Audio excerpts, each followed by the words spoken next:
अस्सलाम वालेकुम नाज़रीन, प्रोग्राम टेक्सरोम के साथ मैं हफ्जुल यूबी। नाज़रीन, पाकिस्तान में FATF के क्या मसाइल हैं? हुकूमत अरसा दराज से कोशिश कर रही है कि पाकिस्तान को ग्रे लिस्ट से निकाला जाए। असल हक़ाइक़ क्या हैं, क्या वजूहात हैं जिनकी बिना पर पाकिस्तान को ग्रे लिस्ट में डाला गया? इस पर आज गुफ्तगू करने के लिए हमारे साथ स्टूडियो में मौजूद हैं फैसल इकबाल ख्वाजा साहब, आप सीनियर चार्टर अकाउंटेंट हैं, माहिर टैक्स अमूर हैं। उनके साथ मौजूद हैं सज्जाद रिजवी साहब, आप एडवोकेट सुप्रीम कोर्ट हैं। फैसल साहब, ये FATF है क्या और इसको क्यों पाकिस्तान में लागू किया गया? बेसिकली अस्सलाम वालेकुम जी, अब्दुल यूबी साहब, ये एक बड़ा इम्पोर्टेंट टॉपिक है जिस पे आज आपने हम सबको यहाँ पे बुलाया और इस पे हम लोग आपस में गुफ्तगू करेंगे। Basically FATF stands for financial action task force. Basically जब इन जो बिग 4 या G10 जिसको हम कहते हैं ग्रेट 10 नेशंस हैं, इनको नज़र आता है कि कोई आदमी या कोई ऐसा मुल्क जो पहले इनका एलाए था और वो अब इनके एलाए बनने की बजाय वो दूसरे ग्रुप की तरफ जा रहा है, तो उसको खींचने के लिए इन्होंने एक ये FATF का कानून ले आए हैं। ठीक है। बेसिकली इस कानून का मकसद तो मनी लॉन्ड्रिंग को कर्ब करना है। बेसिक जो इस कानून का मकसद है वो है मनी लॉन्ड्रिंग को कर्ब करना। ठीक है। Illegal trafficking of money across the border. Illegal trafficking of money across the border, यानी वो पैसा जिसको हम आम ज़बान में काला धन कहते हैं, जब वो एक सरहद से दूसरी सरहद में दाखिल होता है, उसको प्रोटेक्ट करने के लिए, उस चीज़ को कर्ब करने के लिए FATF का कानून लाया गया। ठीक है। अब पाकिस्तान को इन्होंने कैसे हिट किया कि हमारे पास ऑलरेडी हमारे अंदर एक मजहबी जमातें, जिहादी जमातें और NGOs काम कर रही हैं, जिनको फ़ंड भी ये लोग खुद कर रहे हैं। ठीक है। जिनको फ़ंड भी ये लोग खुद कर रहे हैं। एक बड़ी मज़ेदार बात मुझे आज भी याद है कि अब जब मैरियट में ये बम धमाका हुआ था, तो वो एक RDX का ट्रक था जिसको उन्होंने टकराया था मैरियट के साथ। ठीक है। ठीक है। उसके बाद उन्होंने कहा जी इसमें 8 के 9 किलो बारूद था। ये पुरानी बात है जब ये दहशत गर्दी होती थी। मैंने एक बड़ा मासूमाना सवाल किया अपने एक सीनियर से। मैं कहा ये RDX के लिए पैसा कहाँ से आता है? सही बात है। बात क्या है, 1 किलो RDX जो कहते हैं जी वो 2 करोड़ रुपए का है। तो उस ट्रक में उन्होंने कहा जी 7 किलो RDX था, तो वो 14 करोड़ का कौन नुकसान करे? ट्रक जो उन्होंने जाके मैरियट की दीवार से मारा, वो पैसा कहाँ से आया? उसका सवाल हम आज भी अपने आप से पूछते हैं। तो बेसिकली ये पैसा कहाँ से आता है? ये मुख्तलिफ तंजीमें फ़ंड करती हैं, जैसे रहा है, जैसे कोई और हमारी मुखालिफ मुल्क की एजेंसियाँ हैं जो फ़ंड्स पाकिस्तान में उन लोगों को करती हैं जो पाकिस्तान मुखालफत करते हुए तंजीमें बनाते हैं। बेसिकली अगर हम FATF का इस्तेमाल कर रहे हैं उनको रोकने के लिए, तो ये जायज़ है। ठीक है। हम FATF का दहशतगर्दी को रोकने के लिए, अगर हम पैसा उसमें जो आता है उसको रोकने के लिए, अगर हम FATF का इस्तेमाल करें मनी लॉन्ड्रिंग को रोकने के, तब भी ठीक है। लेकिन जब हम बात करते हैं UK से कि जी हमारे एक फॉर्मर प्राइम मिनिस्टर हैं जिन पे हम यहाँ मनी लॉन्ड्रिंग का केस चला रहे हैं, उनको हमारे हवाले किया जाए, जी जी, तो वो हमें रिफ्यूज़ कर देते हैं। जी जी, कि जी ये आपके एम्बिट से बाहर है। तो फिर मेरे ख्याल में FATF जो पाकिस्तान पे लागू किया गया है, वो सिर्फ पाकिस्तान को जो फॉरेन कंट्रीज़ कंट्रोल करना चाहती हैं, अपने जो उनके मकासद हैं, जैसे अमेरिका है, जैसे इसराइल है, जैसे इंडिया है, जैसे हमारे जितने मुखालिफ मुल्क हैं, ये एक लॉबी बना के इन्होंने एक FATF का इतलाक़ पाकिस्तान पे कर दिया है। जबकि FATF का जो मेन मकसद है उससे हट के इन्होंने इसका इतलाक़ पाकिस्तान पे किया है। हालांकि अगर इंडिया की मैं बात करूं तो इंडिया में कई हज़ार अलहदगी पसंद तंजीमें चल रही हैं, जी जी, कुछ जिनको फ़ॉरेन फंडिंग भी आ रही है। तो सबसे पहले तो FATF का इतलाक़ उन पे होना चाहिए। वो ग्रे लिस्ट नहीं, वो ब्लैक लिस्ट में होने चाहिए। हमें तो इन्होंने ग्रे लिस्ट में डाला हुआ है ना। बेसिकली FATF कानून, जो आपने पहली बात पूछी कि FATF क्या है, FATF का एक कानून है जो कि एक illegal trafficking of money across the borders को रोकने के लिए एक कानून पूरी दुनिया में मुतारिफ अच्छा, ये ग्रे लिस्ट का जो बार बार नाम लिया जाता है, जिस तरह आप ब्लैक लिस्ट भी कह रहे हैं, ग्रे लिस्ट है क्या? ये कोई कानून है? ये भी देखिए, हमारे व्यूअर को ये भी पता चले ग्रे लिस्ट में जो हुकूमत बार बार कहती है। सबसे पहले तो मैं आपको बताऊं कि ये ग्रे लिस्ट एक तरह की धमकी है जिसको वो हमारे पे उन्होंने एक मुसल्लत किया गया है कि अगर हम ग्रे लिस्ट से बाहर निकलते हैं तो स्टॉक एक्सचेंज 60,000 का इंडेक्स क्रॉस कर जाएगी, और अगर हम ग्रे लिस्ट में दोबारा इससे नीचे जाते हैं तो हमारा मुल्क तबाह हो जाएगा। बेसिकली क्या है, ग्रे लिस्ट का मकसद क्या है? ये कहता है जी हमने एक कानून बना दिया है कि आपके बैंकों में जो पैसा जमा होगा या आपके जो मालियाती इदारों में जो सरमाए की रेल फेल होगी, उसके आप चेक लगाएंगे, उस पर आप एक कानून बनाएंगे कि उसमें कोई ऐसी फंडिंग, फॉरेन फंडिंग ना आए जो कि इलीगल हो, या पाकिस्तान में जो ब्लैक मनी का जो एक पूरा सर्कल है उसको कर्व करने के लिए इन्होंने कहा कि आप कानून बनाएंगे।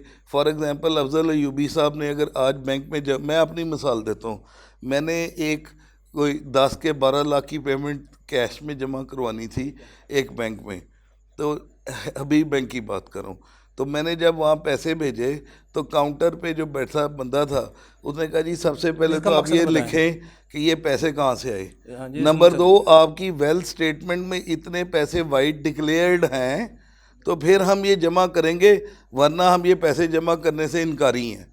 ठीक है। इसी तरह उन्होंने एक और हमारे दोस्त को लेटर लिखा कुछ अर्सा पहले, वो प्रॉपर्टी का काम करते हैं, उनके पैसे आते निकलते थे, उन्होंने उन्हें पूछा कि जी इनके सोर्सेज बता दें वरना हम मजबूर हैं आपका ये बैंक अकाउंट बंद कर दें। बेसिकली FATF का कानून अगर पाकिस्तान में इतलाक हमने कर दिया तो आपकी इकोनॉमी बिल्कुल बैठ जाएगी। अच्छा फैसल साहब, जो हुकूमत कानून साजी की है, क्या ये FATF के लिए ज़रूरी थी? जी, उसकी शराइत पूरी करने के लिए ज़रूरी थी जो कानून साजी हुकूमत ने किया? वो कहते हैं कि मकरूज़ का नखरा क्या, ये FATF का कानून का इतलाक किया उन्होंने IMF के ज़रिए। ठीक है। हमने लिए हुए पैसे, उन्होंने कहा जी जो बंदा FATF का इतलाक या इसकी जो कानून साजी अपनी दुनिया में नहीं करेगा, वो जितने मकरूज़ ममालिक हैं उनकी फ़ंडिंग रोक दी जाएगी। ठीक है। वो जब फंडिंग रुकेगी तो वो ममालिक जो है वो अभी ऑलरेडी तबाह हो गए, वो मज़ीद तबाह हो जाएंगे। तो वो मरता क्या ना करता, अगर आपने नई किस्त का इजरा IMF से करवाना है तो आपने उनकी शराइत के मुताबिक अपना जो FATF के कानून को इतलाक करना है। मैं ये नहीं कह रही ये कानून गलत है, कानून ठीक है, दोनों चीज़ें ठीक हैं कि ब्लैक मनी को भी कर्व करना चाहिए, टेरर फंडिंग को भी जो है उसको भी कर्व करना चाहिए, ये दोनों चीज़ें गलत हैं। लेकिन देखना ये है हर मुल्क के अपने डायनामिक्स हैं, अपनी इकनॉमिक्स है, उसको मद्देनज़र रखते स्टेप बाय स्टेप आपने इन चीज़ों का इतलाक करना है। अगर फॉर एग्ज़ाम्पल मैं पाकिस्तान की बात करूं, पाकिस्तान की जो इकोनॉमी है वो ज़्यादा ब्लैक मनी ओरिएंटेड है, यहाँ पे कैश ट्रांजैक्शन का ज़्यादा रवाज है, लोग डॉक्यूमेंटेशन की तरफ नहीं जाते। अगर हम फौरी तौर पे ये कानून का इतलाक कर देंगे तो हमारा एक इकनॉमिक्स का सर्कल है जो कि बिल्कुल बैठ जाएगा, ख़त्म हो जाएगा। सज्जाद साहब, जिस तरह फैसल इकबाल ख्वाजा साहब ने बड़ी डेफिनेशन की है FATF की, ग्रे लिस्ट की भी, क्या जो हुकूमत ने कानून साजी की है FATF की शराइत को पूरा करने के लिए, क्या हमारा मुल्क इसके लिए मुतहम्मल हो सकता है? क्या मुआशी तौर पर अगर यही हालात रहे तो पाकिस्तान मुआशी तौर पर इस तरह कमज़ोर रहेगा? आप क्या समझते हैं? जी, बिस्मिल्लाहिर्रहमानिर्रहीम।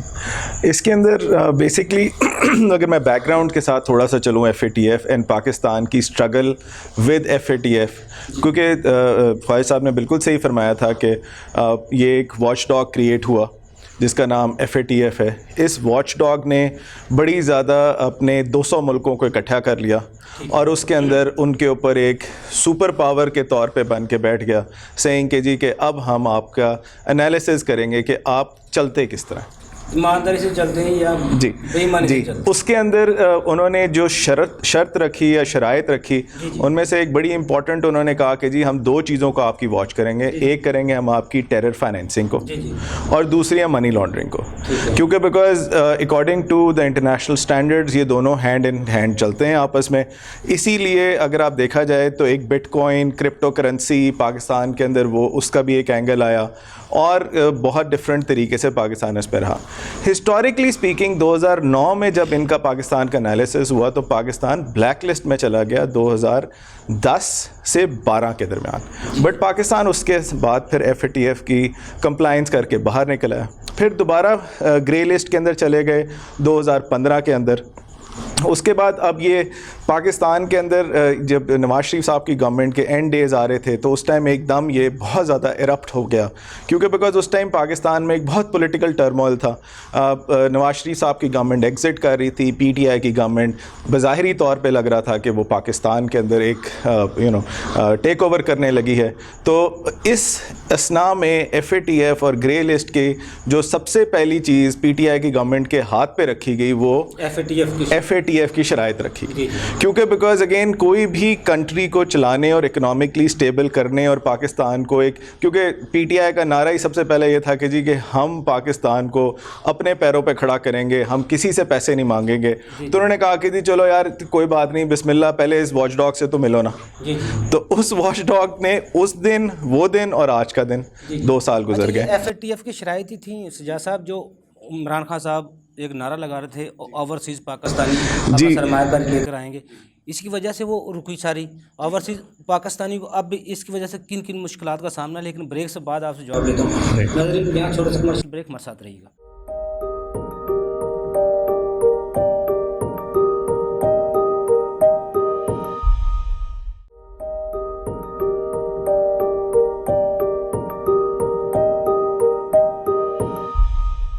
वेलकम बैक नाज़रीन। जी सजा साहब, उसके ऊपर जो हमारी डिस्कशन ये चल रही थी कि स्पेशली राइट नाउ ओवरसीज़ पाकिस्तानियों को तो बहुत प्रॉब्लम है। बहुत प्रॉब्लम इस सेंस में है क्योंकि पाकिस्तान को वो एक पार्किंग स्पेस कंसिडर करते हैं अपने बुजुर्गी के लिए, अपनी रिटायरमेंट के लिए। और प्रॉब्लम ये होती है कि पाकिस्तानी करेंसी की वैल्यूएशन जो है वो डी वैल्यू और वैल्यू अप एंड डाउन बहुत रैपिडली होना शुरू हो जाती है FATF की कंप्लाइंस की डेटों के करीब आने और दूर जाने की वजह से। और फिर वो वही ख्वाहिश साहब की बात बिल्कुल सही थी कि ये वो तड़ी है जिसके अंदर पाकिस्तान की मैशत या तो स्टॉक मार्केट 60,000 पॉइंट्स क्रॉस कर जाएगी या 20,000 पे आके क्रैश कर जाएगी। एंड देन सबसे बड़ा इशू एक पाकिस्तान की दरामदाद और बरामदाद के अंदर भी एक बहुत बड़ा इशू ये है, क्योंकि बिकॉज उसके अंदर आपको अगर फाइनेंसिंग ही नहीं मिल रही, लेट्स सपोज ख्वाहिश साहब तो बहुत सारी कंपनीज़ के लॉयर हैं, एक टैक्स एडवाइज़र हैं, जिसके अंदर आप वो उनको फाइनेंसिंग चाहिए होती है अपनी अरबों की मशीनरी लगाने के लिए। आप सीमेंट का प्लांट 100 अरब से कम का लगा नहीं सकते आप। जब आपको फाइनेंसिंग ही 100 अरब की मिलनी तो कौन सा सीमेंट का प्लांट लगेगा, और अगर मिलेगा भी तो आपको ब्लैक मार्केट वाले पैसे मिलेंगे। ब्लैक मार्केट के ऊपर वैसे ही इतना प्रॉब्लम है।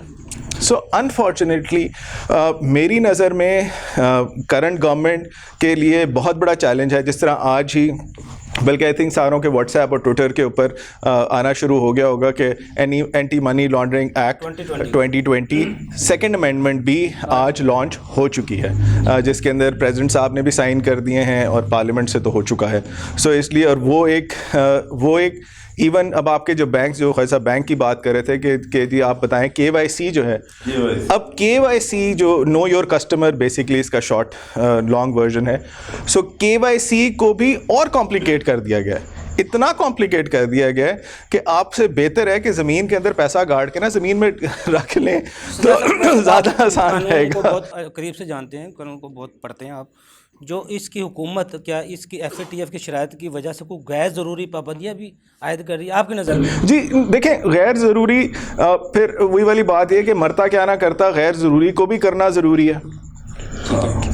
इसलिए ज़रूरी है क्योंकि बिकॉज अगेन मेरी कंट्री के जो हुक्मरान हैं राइट नाउ उनको फेस गन पॉइंट पे रखा जा रहा है कि जी कि ये तो आप चीज़ें ले आओ तो तब हम आपको ग्रेली से बाहर निकालेंगे। फिर आप हुकूमत का भी प्रॉब्लम देखें, हुकूमत का बहुत बड़ा प्रॉब्लम है सूद के ऊपर सूद लेके सूद की पेमेंट करना। जी जी। जब इस सारे सूद के ऊपर सूद की पेमेंट के अंदर आपको इतने ज़्यादा आपको फाइनेंसिंग, उसके अंदर एक्स्ट्रा ऑर्डिनरी लेवल के ऊपर आपको फंडिंग लेनी पड़ेगी, तो आप ना प्रिंसिपल पे कर सकेंगे। प्रिंसिपल तो छोड़ें, प्रिंसिपल की तो मेरी जनरेशन तो मेरा नहीं ख्याल कि प्रिंसिपल की मतलब कि पेमेंट हो सकेगी, बट मेरी बाद की जनरेशन के लिए भी ये एक बहुत ज़्यादा प्रॉब्लम है।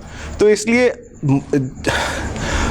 मैं सजा साहब दोबारा आपकी तरफ आता हूँ। फैसल इकबाल ख्वाजा साहब, सजा साहब ने जो पॉइंट बड़ा रेज़ किया है, पहले दिन जब हुकूमत आई उसके हाथ में FATF की शरात पकड़ा दी गई। क्या यही वजह तो नहीं कि 2 साल से हुकूमत ना आवाम को कोई डिलीवर कर पा रही है, ना मुल्क के लिए कोई डिलीवर कर पा रही है?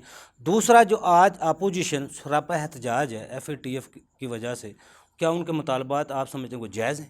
देखिए जी, सबसे पहले तो सजाद की मैं इस बात को सेकंड करूंगा।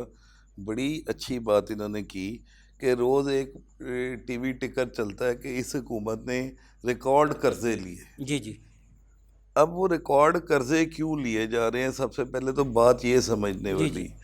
FATF तो एक बड़ी दूर की बात है कि FATF तो हमारी मजबूरी है कि हमने अब इसको फॉलो कराना है। उसकी वजह है कि जो फंडिंग के बगैर हमारा मुल्क नहीं चल सकता। ठीक है, जैसे हमने शुरू में इमरान खान की गवर्नमेंट ने रजिस्ट किया कि हमने IMF से लोन नहीं लेना, लेकिन 7-8 माह बाद हमें उनके पास जाना पड़ा, मजबूर हो गए। उसकी मैं आपको एक छोटी सी मिसाल ऐसे देता हूँ। मेरे पास 4000 अरब रुपए का टैक्स जमा होता है, ठीक है, 1000 मेरी आर्मी ले जाती है, ठीक है, वो उसकी ज़रूरत है। I am grateful to the army कि उन्होंने 3 साल से या 2 साल से अपने बजट में कोई इंक्रीज़ नहीं मांगा। Hats off to the army chief कि उन्होंने कहा जी हम पाकिस्तान की इकोनॉमी को देखते हुए अपना गुजारा इसी बजट में करेंगे। सेकेंडली, अब उसमें आप देखें कि 2500 अरब रुपए की किस्त थी 2018 में जो हमने वापस करनी थी। जी जी। ये कर्जा लिया कब गया था? 2009 में। ठीक है, ठीक है। अब 2009 में आसिफ अली जरदारी साहब की हुकूमत थी, पीपल पार्टी की हुकूमत थी, ठीक है, 6000 अरब रुपया उन्होंने फौरन लिया, ठीक है। अब 2500 वो और 1000 आर्मी वाला 3500 हो गया, बाकी 500 अरब में मुल्क नहीं चलता, नहीं चल सकता, चल ही नहीं सकता, ठीक है। अब जो मुल्क चलाने के लिए पैसा चाहिए उसके लिए हमें उधार लेना है, या उस उधार का उधार उतारने के लिए दोबारा चाहिए। यानी वो जो 2500 अरब रुपए की किस्त है वो मैंने उतारनी है ना, अदरवाइज मैं डिफॉल्ट कर जाऊंगा। दो ही चीज़ें, या मैं रीशेड्यूल कराऊं या मज़ीद कर्जा लूं और वो कर्जा अदा कर दूं। तो पहली बात तो मैं ये करेक्ट करना चाहूँगा लोगों को कि ये PTI गवर्नमेंट कर्जा नहीं ले रही, ये कर्जा हम ले रहे हैं सूद की अदायगी के लिए साहब और नवाज शरीफ साहब के दौर में लिए हुए कर्जे को वापस करने के लिए, वो भी सूद की मद में, जो सूद की मद में सर्विसिंग के लिए, और साथ जो उसकी प्रिंसिपल की थोड़ी बहुत जो रकम है वो भी पे करने के लिए। ठीक है। अब आ गई बात FATF की शराइत। जी जी। देखें, ऑपोजिशन का काम है सही हो या गलत हो, जी जी, वो उन्होंने इस पे अपनी तनकीद करनी है, हुकूमत पे उन्होंने तनकीद करनी है और तनकीद बराए तनकीद करनी है। FATF में 2 चीज़ों का इतराक है, एक है मनी लॉन्ड्रिंग और दूसरा है टेरर फाइनेंसिंग। ठीक है, ठीक है। अब अगर इखलाकी तौर पे देखा जाए, इखलाकी तौर पे देखा जाए तो नवाज शरीफ साहब या आसिफ अली जरदारी साहब की फैमिली की जो मनी लॉन्ड्रिंग की तहकीकात चल रही है, जी जी, क्या वो गलत है? मेरा पहला सवाल है, क्या वो गलत है? अगर वो गलत हैं तो फिर ऑपोजिशन ठीक है, और अगर वो ठीक है तो फिर वो हुकूमत ठीक है, तो फिर हुकूमत ठीक है, फिर FATF वाले ठीक है। वो यही कहते हैं ना कि आप मनी लॉन्ड्रिंग का पैसा जब तक उस पैसे पे जाके चेक नहीं लगाओगे आपकी इकोनॉमी नहीं चल सकेगी। जी जी। इमरान खान साहब जब ऑपोजिशन में बैठे थे, इन्होंने नारा लगाया मैं 8000 अरब टैक्स जमा करूँगा। ठीक है, ठीक है। अब मज़े की बात ये है, मैं एक वो लिस्ट पढ़ रहा था जो टैक्स डायरेक्टरी लोगों ने 2018 की जो छापी है, जी जी, FBR ने छापी है। एस्टोनिशिंगली 27 लाख रिटर्नों में से 15 लाख रिटर्नें ऐसी हैं या वो बिलो टैक्सेबल लिमिट है, या 15,000 या 15,50,000 या 1000-2000 टैक्स है। जी जी। इससे मुल्क चलेगा आपका? ऐसे तो नहीं मुल्क चलेगा। तो टैक्स एवेजन भी मनी लॉन्ड्रिंग की एक फॉर्म है। ठीक है, टैक्स एवेजन भी मनी लॉन्ड्रिंग की एक फॉर्म है। तो फिर FATF के प्रिंसिपल अप्लाई करने पड़ेंगे। जी जी, अगर इस मुल्क को हमने तरक्की पे लेके जाना है तो आप चलाना चाहिए। आप देखें मलेशिया आपके बाद आज़ाद हुआ, ठीक है, वो आगे आपसे आगे उनको जापान ऑलमोस्ट आपके साथ साथ आज़ाद हुआ, चाइना आपसे 3 साल बाद आज़ाद हुआ है, 3 साल, और मैं बांग्लादेश आपके आज़ाद हुआ है। मुल्क की हिस्ट्री पढ़ा था चाइना की कि 1966 में जब हबीब बैंक का टावर हमने बनाया ना कराची में, तो चाइनीज इंजीनियर उसको देखने आए थे कि ये कैसे बन गया, इतनी हाई राइज बिल्डिंग पाकिस्तान में कैसे बन गई, ठीक है, वो उसको देखने और समझने आए थे। अब आप देखें, इससे हमें पता है हमारे मुल्क में टैलेंट की भी कमी नहीं है, किसी चीज़ की कमी नहीं है, कमी है 1966 और 2020।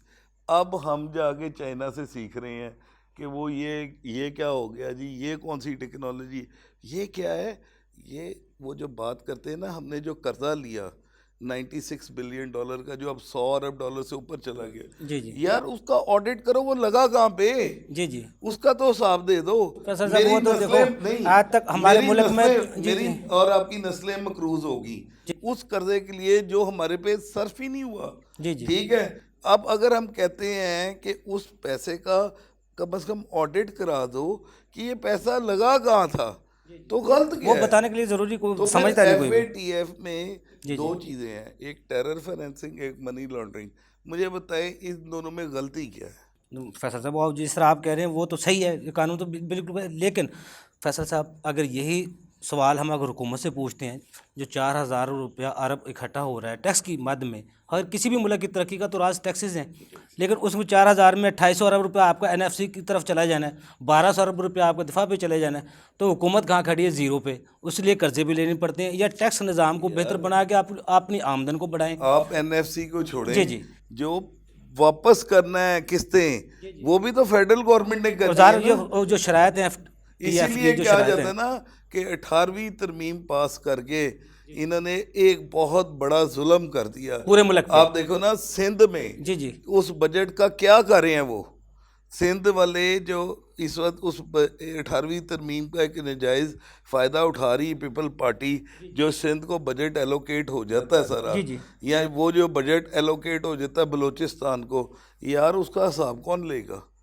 कोई दे ना हिसाब कि वो कहाँ पे लग रहे हैं पैसे। इसका मतलब है कि जो लोग 18वीं तरमीम के ख़िलाफ़ हैं वो बिल्कुल ठीक है। फैसल साहब आगे बात निकल जाएगी, इस कानून साजी के जो ज़मन में जो बेपनाह इख्तियारात जो मिले हैं, क्या उनका गलत इस्तेमाल हो सकता है? हो रहा है, हो क्या सकता है, हो रहा है। अब देखें FATF के कानून को लाया गया था एक शफाफियत को बरकरार रखने की, ठीक है। अब ये जो बड़ी पावर्स हैं, सुपर पावर्स, वो उसका कर रही हैं इस्तेमाल मुल्कों को कंट्रोल करने के लिए, ठीक है। यानी वो चाहते हैं कि वो लोग जो हमारी मर्ज़ी से चलें, और अगर वो अपनी मर्ज़ी करने की कोशिश करें तो वो फिर FATF की तरह की एक तलवार ला के उनके ऊपर लटका गई, यहाँ उसे ग्रे लिस्ट में डाल दिया या उसे ब्लैक लिस्ट में डाल दिया, कभी निकाल दिया। जैसे मेरे भाई ने कहा कि पहले हम ब्लैक लिस्ट से निकले, 4 साल ब्लैक लिस्ट से बाहर रहे, फिर ग्रे तरक्की पजीर मुबालक अलमिया भी यही है, क्योंकि मकरूज दर मकरूज, वो सूद दर सूद, इसीलिए वो ऊपर नहीं आ सकते, इसीलिए तलवारें लटकाई जाती हैं। वो कहते हैं ना कर्जदार का क्या नखरा, हम तो मकरूज लोग हैं। जी जी, सज्जाद साहब, जो ये कानून साजी जिस तरह आपने 2020 एक्ट भी आ गया है एंटी मनी लॉन्ड्रिंग का, क्या इन कवानीन को लागू करके हम ग्रे लिस्ट से निकल सकते हैं? आपको उम्मीद है? जी देखें, गवर्नमेंट की तो इस तक मेरी नज़र में इतना एग्रेसिव लेजिस्लेशन लाने का रीज़न ही उससे निकलने का है, वरना अदरवाइज़ अगर आप एक पाकिस्तानी सोसाइटी और एवरेज बंदे को देखें, आप ये रियलाइज़ करें कि एक एवरेज पाकिस्तानी का इस सारे चीज़ों से कोई ताल्लुक़ नहीं है। वो सुबह निकलता है, वो मज़दूरी करता है, किसी के घर की टाइलें लगाता है, उसके बाद वो टाइलें लगा के घर आके अपने बच्चों को खाना खिलाता है, और वो ये चाहता है कि गवर्नमेंट के किसी स्कूल में वो बच्चे पढ़ जाएं, ताकि वो पाकिस्तान के लिए या तो अब्रॉड चले जाएं या कहीं और अपनी दाल रोटी करें और एक फैमिली यूनिट को पाकिस्तान का मेंटेन रखें। सो उसको इस सारे उससे ताल्लुक़ नहीं है। जो जिस चीज़ को ये कंट्रोल करना चाह रहे हैं वो एक जो शर अनासर जो है वो एक बहुत ही छोटा माइन्यूट एंगल है जो कि पूरी कौम के ऊपर मुसल्लत हो चुका है, जिसकी वजह से हम पाकिस्तानी कहते हुए डरते हैं, विच इज़ अनफॉर्चुनेट। जी और मेरी नज़र में हालात बिल्कुल बदल गए हैं। देखें, अल्लाह का शुक्र है कि ख्वाजा साहब भी and myself we are extremely well travelled. हमने सारी दुनिया में ट्रैवल किया हुआ है और सारी दुनिया देखी हुई है। पाकिस्तानी से ज़्यादा मासूम, ज़्यादा खूबसूरत तरीन नेशनैलिटी है ही नहीं। ये राह चलते बंदे को भी रोटी खिलाने के लिए तैयार हो जाते हैं। आप बाहर के मुल्क में, मैं आपको किसी की एग्जांपल नहीं देता, मैं अपनी देता हूँ कि अपने छोटे बेबी के साथ मैं ट्रैवल कर रहा था और एक गोरा आके क्या नाम है ट्यूब में बैठ गया।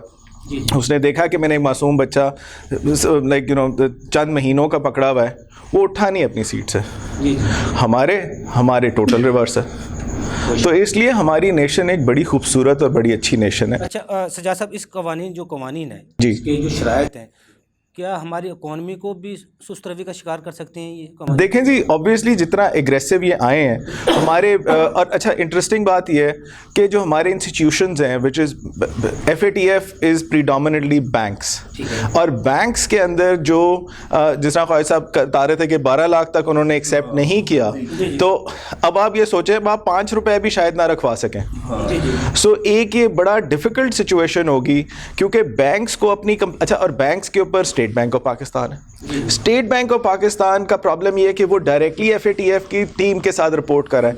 आप ये एंटी मनी लॉन्ड्रिंग एक्ट के ऊपर आप एक अलग सा प्रोग्राम पूरा देखें, क्योंकि इसके अंदर एक एक शिक पढ़ने वाली है। एक एक शिक के अंदर घंटों घंटों की कॉन्वर्सेशन है, क्योंकि उसके अंदर वो यहाँ तक ये लिख दिया है कि अगर KYC के अंदर बैंक के ऑफिसर को अगर गुमान हो कि ये कोई मनी लॉन्ड्रिंग से इसका कोई ताल्लुक है, तो आपने सीधा KYC नहीं करना, आपने आगे एक इदारे को बताना है, वो उस बंदे को नॉन बेलेबल ऑफेंस के तौर पे चुक के घर ले जाएंगे। आप सही कह रहे हैं, इसकी मिसाल मौजूद है। जी फैसल साहब, जो बैंक के जिस तरह आप सज्जाद साहब कह रहे हैं, बैंकों में और स्टॉक ब्रोकर पे भी इनके असरात FATF के हो सकते हैं, लेकिन ब्रेक से बाद जवाब लेता हूँ आपसे। नाज़रीन, छोटा सा कमर्शियल ब्रेक, हमारे साथ रहिएगा।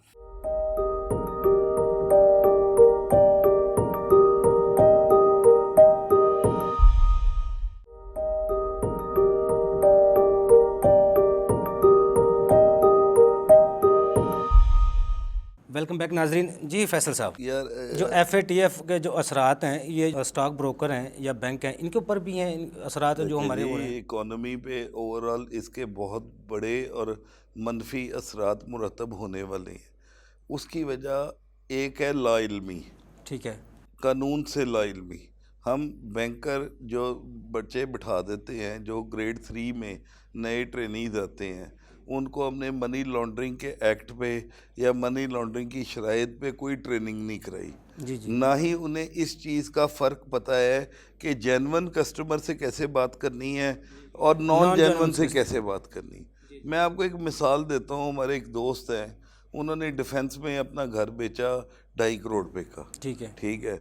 अब वो पैसे उनके अकाउंट में ट्रांसफ़र हो गए। अब उनको एक कॉल आती है बैंक से कि जी आपके अकाउंट में 2 करोड़ 45 लाख की एक पेमेंट आई है थ्रू क्रॉस चेक, आप उसके बारे में एक्सप्लेन करें फौरी तौर पे, हमें ये पैसे कहाँ से आए। जी ठीक है।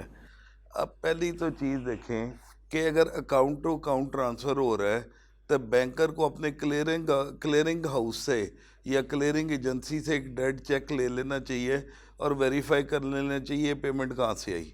ठीक है। दूसरी चीज़, अब उस आदमी को इस चीज़ का इल्म नहीं था क्योंकि पाकिस्तान में नई चीज़ है ये जो इंक्वायरी होनी शुरू हुई। जी जी। वो शायद ख्वाहिश था, या जैसे हम कहते हैं ना पुराने दौर में हम अपने मुलाजम को या बेटे को भी नहीं बताते थे कि मेरे अकाउंट में क्या ट्रांजैक्शंस हो रही है, अपने साहबजादे को नहीं लोग बताते थे। जी जी। अब वो पुरानी सोच का आदमी था, उसने समझा कि ये फ़ोन कॉल फेक है। जी जी। उन्होंने कहा जी आप कौन होते मुझे पूछने वाले, मैं तो नहीं आपको बताता, you are not authorise to ask me. ठीक है, क्योंकि ये नई चीज़ है। अब बजाय कि वो उसको बाकायदा एक्सप्लेन करते, ब्रीफ करते, या कोई सीनियर आदमी दोबारा फ़ोन करता, उन्होंने उसका अकाउंट फ्रीज़ कर दिया। अकाउंट फ्रीज करने से क्या हुआ कि ट्रांजैक्शंस रुक गई, सारे पैसे ठीक है। वो stop हो बैंक गए गया, सीनियर वाइस प्रेसिडेंट से मिला, उसका अकाउंट कोई 20-25 दिन फ्रीज रहने के बाद डी फ्रीज हो गया। अब मुझे बताएं क्या कारोबार ऐसे चल सकेगा? कोई नहीं चल सके। अब प्रॉब्लम क्या है कि जो हम बच्चों को मनी लॉन्ड्रिंग एक्ट पे बैंकर्स को बिठा रहे हैं, या तो उनको ट्रेनिंग दी जाए जिन्होंने उसके ऑपरेशन को, उसकी मैनेजमेंट को, उसके लॉ की इम्प्लीमेंटेशन को वहाँ पे व्यू करना है, उनकी पहले एक प्रॉपर ट्रेनिंग होनी चाहिए। जी जी। जैसे मैं आपको इंस्टीट्यूट ऑफ चार्टर्ड अकाउंटेंट की मिसाल दे रहा हूँ कि हमें मनी लॉन्ड्रिंग एक्ट पे 2 सर्कुलर्स इशू हुए जी जी हर मेंबर को, और उसमें उन्होंने बताया है कि आपकी विसल ब्लोइंग रिस्पॉन्सिबिलिटी क्या है। फॉर एग्जांपल मैं एक चीज़ यहाँ पे बता देता हूँ, as a auditor to different companies, मुझे जो सर्कुलर इशू किया गया ICAP की तरफ से, उसमें कहा गया है कि अगर कोई अनयूजुअल ट्रांजैक्शन बैंक स्टेटमेंट में नज़र आए, क्या बात है, अनयूजुअल, ठीक है, उसको इन्वेस्टिगेट करना है आपने अपने ताई, यानी मैंने उसको देखना है, उसकी डॉक्यूमेंटेशन लेनी है, और अगर मैं मुतमिन हूँ तो मैंने उसको छोड़ देना है, ठीक है। अगर मुतमिन नहीं हूँ तो फिर मैंने अपनी ऑडिट रिपोर्ट में उसको जाके करना है, या विसल ब्लो करना है, उस एजेंसी को बताना है जो उससे रिलेटेड है, ठीक है। अब हो क्या रहा है, इंस्टीट्यूट ऑफ चार्टर्ड अकाउंटेंट्स में हम पढ़े लिखे चार्टर्ड अकाउंटेंट्स की ट्रेनिंग कर रहे हैं जी जी, कि आपने किस चीज़ को कैसे देखना कानून के दायरे में और रहते हुए कैसे आपने विसल ब्लो करनी है, ठीक है। अब बैंकर्स जो हैं, with all respect and with all honour, जो हमारे जो बच्चे इस वक्त टेल पे बैठे होते हैं या हमारे वो क्लियरिंग ऑफिसर बने हुए होते हैं, अब वो लोगों को इतना एक्सपोजर या इतनी ट्रेनिंग नहीं है, तो ये जिम्मेदारी किसकी है? ये जिम्मेदारी, इसको इसलिए बैंकों में एक सेपरेट डिपार्टमेंट होना चाहिए, जिसे मनी लॉन्ड्रिंग डिपार्टमेंट या कोई ऐसा डिनोशन दे देना चाहिए जहाँ पे उसके एक्सपर्ट बैठे हों, वो लोगों से पूछें, और जो आदमी आपको एक्सप्लेन कर दे उसको वो उसकी वक्त छोड़ दें। अब फॉर एग्जांपल एक आदमी को आप जब तक कंफर्ट लेवल नहीं देंगे कि आप उसी के अपने बैंकर बोल रहे हैं, क्या वो आपको जवाब देगा? सर जब आप जगह जगह ये कह रहे हैं बैंक में आपने अपना पिन कोड नहीं शो, अपने बच्चों से शेयर नहीं करना कार्ड का पिन कोड, आपने ऑनलाइन बैंकिंग का कोड नहीं किसी से शेयर करना, आपको कोई फ़ोन कॉल आ भी जाए जी जी, तो आपने उसको इन्फॉर्मेशन नहीं देनी जी जी, क्या इन तमाम चीज़ों के होते हुए जी जी, एक आदमी किसी बैंकर को ऑनलाइन इंक्वायरी का जवाब देगा? ज़ाहिर बात नहीं देगा। आप ये कर सकते हैं, एक आदमी के पैसे आए जमा होके, ठीक है, ठीक है, आप उसको एक लेटर इशू करें बैंक के लेटर हेड पे कि जी विद इन 10 डेज तुम रिस्पॉन्ड करो, या 5 डेज कि ये पैसे कहाँ से आए, और उसकी एक्सप्लेनेशन अगर सेटिस्फैक्ट्री है तो ख़त्म करें इस बात को। सही है। लेकिन आप ये जो आजकल का तरीका अपना रहे हैं ना, इससे सबसे बड़ा जो मुझे ख़तरा है वो ये है कि वो लोग जो ज़हनी तौर पे मफलूज हैं, जी जी, या वो लोग जिनकी ज़हनी तौर पे हालत ये है कि उसने दूसरे आदमी को तंग करना ही करना है, उनको ये मौका मिल जाएगा एज ए बैंकर कि वो जेन्युइन ट्रांजैक्शन को भी क्वेश्चन करें और जानबूझ के लोगों को तंग करें। बैंक वाले ब्लैकमेल करना शुरू कर देंगे लोगों को, जैसा पुलिस पहले चाहती है, जैसा पुलिस का महकमा मतलब आप एक नया एवेन्यू ट्रेंड निकलेगा ये कर रहे हैं जहाँ पे आपको एक मसला हो सकता है। अब स्टॉक ब्रोकर है, स्टॉक ब्रोकर की गाइडलाइंस इतनी स्ट्रिक्ट हो गई हैं। जी जी, मैं आपको ये बताऊं कि मैं 3 कंपनियों का एक्सटर्नल ऑडिटर हूं जो पाकिस्तान की बड़ी कंपनी है।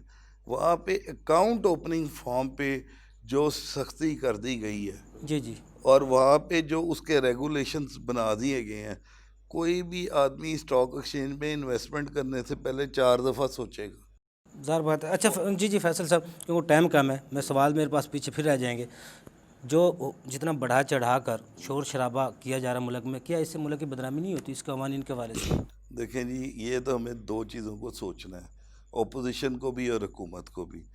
किस बात करने में मुल्की मफाद इंडेंजर होता है, कौन सी बात करना जायज़ है, ठीक है, यानी कौन सी बात करना जायज़ है और कौन सी तनकीद करना नाजायज़ है। ठीक है, अब फॉर एग्ज़ाम्पल कल एक मैं चैनल पे बैठे बात कर रहा था कि जब तिल अबीब पे सद्दाम ने हमला किया उन्होंने को 30 क्रूज मिसाइल मारे थे, ठीक है, कोई वजह थी जो टीवी पे वो बता रहे थे, लेकिन इसराइल ने अपनी तमाम ये खबर देने वाली जो एजेंसियां हैं उन पे बैन कर दिया था कि वो तेल अबीब की रिपोर्टिंग नहीं कर सकते, ठीक है, क्योंकि वो चाहते थे ना दुनिया में कोई जग सही हो, ना विद इन द कंट्री कोई फास्ट फैले। ठीक है, हमें भी मीडिया को और ऑपोजिशन को और तमाम वो लोग जिनका प्रिंट मीडिया से या इलेक्ट्रॉनिक मीडिया से ताल्लुक़ है, वहाँ पे उन लोगों को इंटरव्यू के लिए लेके आना है जो कि जायज़ और नाजायज़ की तमीज़ करते हुए तनकीद करें। सजाद साहब, जिस तरह फैसल साहब कह रहे हैं, जो ये कवानीन है FATF की शराइत है कि दूसरे मुल्कों में भी ऐसा ही है, क्योंकि मेरे जो ज़राए हैं मुझे बताते हैं अमेरिका में आज भी 15 मिनट के अंदर बायोमेट्रिक तरीके से अकाउंट खुल जाता है, लेकिन पाकिस्तान में जितना प्रोसीजर लंबा है अकाउंट खुलवाने का, तो फिर तो अल्लाह ही हाफ़िज़ है पाकिस्तान का। ये जी देखें, सिर्फ क्योंकि बिकॉज वो फर्स्ट वर्ल्ड कंट्रीज़ हैं एंड उनका वो वॉच डॉग उनका है, तो उस वॉच डॉग ने जो पाकिस्तान जैसी कंट्री को कंप्लाइंट कराने के लिए बेसिकली तो पहाड़ी पूरी चढ़वानी है। तो उससे प्रॉब्लम ये है कि हमारे तो इस टाइम इतने ज़्यादा रेगुलेशंस हैं कि लिटरली एक जेन्युइन बंदे को अगर वो आप उर्दू में भी फॉर्म रख के पढ़वाने की कोशिश करें तो बेचारा वो भी एग्जॉस्ट हो जाता है। अनफॉर्चुनेट है। और इसके साथ येस, अब्रॉड बाहर के दुनिया के अंदर रूल्स बहुत सख्त हैं, वो बहुत ज़्यादा कंप्लाइंट हैं और वो ये चाहते हैं कि एक थर्ड वर्ल्ड वाला कंट्री वाला बंदा हरकतें करे फर्स्ट वर्ल्ड वाले की, मगर रहे वो थर्ड वर्ल्ड ही। और सारी उम्र, क्योंकि देखें हमारे अल्लाह और रसूल खुदा माशाल्लाह से, और तो हमारे इस्लाम में ये बहुत बड़ा ज़बरदस्त सूद के ख़िलाफ़ कितनी जंग है, कितना मना किया गया है। और हमारा मुल्क उसी इस इस्लामिक रिपब्लिक ऑफ पाकिस्तान होते हुए उसी ट्रैप के अंदर है। सजाद साहब, जो बेनामी एक्ट जो लागू किया गया, कि ये भी FATF की शराह से निकलने के लिए बाहर? जी बिल्कुल, बेनामी ट्रांजैक्शन एक्ट जो है ये भी उसी के अंदर ही, उसी का पार्ट ऑफ दैट एलिमेंट है। उसके अंदर भी बहुत सख्त किस्म की शराइत हैं। उसके अंदर आजकल FPR के अंदर बेनामी ट्रांजैक्शन एक्ट का एक अलग सेल बना हुआ है जिसकी अपनी अलग लिटिगेशन है, और उसके अंदर भी बेसिकली हर तरह के मतलब कि किसी भी इंक्वायरी के ऊपर आप बड़ी मज़ेदार बात है कि अगर ख्वाजा साहब ने अगर ये कहा ना कि मेरे किसी जानने वाले ने प्लॉट बेचा है, तो मैं उस प्लॉट के लिए ना एक लेटर लिख दूंगा कि जी के ख्वाजा साहब के जानने वाले ने प्लॉट लिखा है, इंक्वायरी की जाए। वो इंक्वायरी लगी, ये तो फिर मुश्किलात कम होने की वजह बढ़ती जी। ये तो इसलिए फिर ख्वाजा साहब ना अपनी फर्म चला सकेंगे, ना अपने घर जाके आराम से खाना खा सकेंगे, और अगले दिन हॉस्पिटल ही होंगे, क्योंकि बिकॉज आपको FPR वाले अपने दरवाजे के बाहर बिठा के आपसे इंक्वायरियों पे इंक्वायरियाँ करे जाएंगे। उसकी रकम कानूनी हक, वो कानूनी हक बताने के लिए भी परेशानी का सामना करना पड़ेगा। सजाद साहब, क्या ये ग्रे लिस्ट से अगर पाकिस्तान निकल जाता है तो इन कवानीन का इतलाक उसके बाद भी जारी रहेगा? जी बिल्कुल। ये तो आप वो देखें जी, ये तो सच्ची बात है। अब इसको वो जो महार डालने को कहते हैं वो तो डल गई, अब उसके बाद तो सारी उम्र उसी के अंदर ही कंटिन्यू करना होगा हमें, और हमारी आवाम को इसके अंदर उसको अंडरस्टैंड। अलमिया ये है सबसे बड़ा कि जितना स्पीड के साथ हो रहा है, कौम बहुत पीछे खड़ी है। कौम को कोई आइडिया नहीं है ये क्या हो रहा है उनके। कौम को तो बेचारे को FATF का पता भी नहीं है, जी बिल्कुल, बेनामी का भी पता नहीं है, वो money laundering act. National media इदारे जो हैं हुकूमती, मैं इंडिपेंडेंट की बात नहीं करता, क्योंकि इंडिपेंडेंट के अपने बोर्ड्स होते हैं, अपने एजेंडाज होते हैं, दैट इज़ फाइन। जो हुकूमती मीडिया एजेंसीज़ हैं उनका तो सुबह से लेकर रात तक हमें कुछ और ना बताएं, हमें अच्छी दीन एंड अच्छी दुनिया, जो कि पाकिस्तान को, जिस ख्वाजा साहब ने कहा कि पाकिस्तान और पाकिस्तानियों के बारे में और जो हमें रेगुलेशंस हमारे पर नाफिज की जा रही हैं उनकी आगाही प्रोग्राम्स चलाए जाएं। They should be assisting the Pakistani people in understanding कि भाई आपको किस तरह इस नए मॉडर्न डिजिटल ज़माने में रहना है। देखें, पॉलिटिक्स अपनी जगह, पॉलिटिक्स ट्विटर है, उसके अंदर आप वो ट्रम्प साहब जिस तरह उठते हैं एक ट्वीट कर देते हैं और उस तरह फिर बाकी दुनिया भी ट्वीट्स करती रहती है और थिंग। ये एजुकेशन नहीं है, ये चटपट दवाई है, इसका फ़ायदा नहीं है, इसका नुकसान है। सो कोशिश हमारे मीडिया, स्पेशली पैमरा एंड हमारे न्यूज़ एजेंसीज वाले। आप कह रहे हैं कानून का इतलाक इखलाकी तौर पे तो जायज़ है, होना चाहिए। जी बिल्कुल होना चाहिए। जैसा हमारा लिटरेसी रेट है, जैसा फैसल साहब अभी कह रहे थे, अकाउंट बताने के लिए सीज कर दिया गया, लेकिन हमारे तो अलमिया जो यहाँ पे जो कानून को जानते नहीं है, अगर वो कानून को जानते भी, जो उनके पास इख्तियारात अथॉरिटी आ जाती है, उसका इस्तेमाल गलत तरीके से होता है, उसको किस तरह रोका जाएगा? को आइडिया, बिकॉज ऑब्वियसली देखें सोसाइटी में बैलेंस तब क्रिएट होता है जब आप दूसरे को इन्फॉर्म करते हैं उसके राइट्स के बारे में। मतलब है कि आप इवन मतलब मैं तो कहता हूँ हमारे खुदा के वास्ते ये मीडिया वाले गवर्नमेंट के न्यूज़ चैनल्स वाले सिर्फ और सिर्फ कॉन्स्टिट्यूशन ऑफ पाकिस्तान ही रोज़ाना पढ़ के सुनाना शुरू कर दें। हमारी कौम को शऊर चाहिए, एक ही चाहिए। जी जी बिल्कुल, कोई शक नहीं है।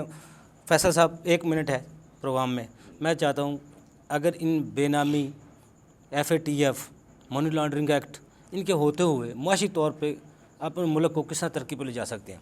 देखें जी, सब चीज़ें, सब कानून जो होते हैं वो बेहतरी के लिए वहाँ पे बनाए भी जाते हैं और उनका इतलाक़ भी किया जाता है। जी जी, नो डाउट ये कानून सब ठीक है।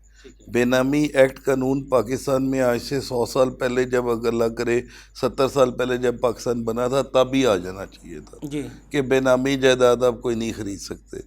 लेकिन जो चीज़ है, हर चीज़ को स्टेप बाय स्टेप आपने इम्प्लीमेंट करना है, आहिस्ता आहिस्ता से लोगों को उसका आदी बनाना है। एकदम से चीज़ें चेंज नहीं हो सकती, उससे इकॉनमी को काफ़ी नुकसान भी होगा और इकॉनमी इन डेंजर भी होगी। तो इसके लिए मेरा यहाँ पे ये सजेशन है कि तमाम चीज़ों को, जैसे सजाद ने कहा, उनके टीवी पे सेशंस दिए जाएं, अवेयरनेस सेशन, अगर मेट्रो अवेयरनेस सेशन शहरात के जरिए अपनी हुकूमत अपनी पब्लिसिटी कर सकती है, तो ये तो कानून है, इसके हवाले से भी शऊर आगाही मुहिम का आगाज़ किया जा सकता है, सेमिनार के जरिए, सेमिनार्स किए जा सकते जरिए। अब बच्चे हैं फॉर एग्जांपल, उनके कानून में कॉन्स्टिट्यूशन ऑफ पाकिस्तान की जो शिकें हैं, हर साल आप सिलेबस में 4 शिकें ऐड कर दें, just to groom them in a way कि जब वो एक रिस्पॉन्सिबल सिटीज़न बने, उन्हें कॉन्स्टिट्यूशन ऑफ पाकिस्तान, अपने राइट्स, अपनी लाइबिलिटीज़ सब के बारे में पता हो। फैसल साहब आपको बहुत शुक्रिया, सज्जाद साहब आपको बहुत शुक्रिया, आपने हमें टाइम दिया। नाज़रीन, अगले प्रोग्राम तक के लिए अफसल को इजाज़त दीजिए। अल्लाह हाफ़िज़।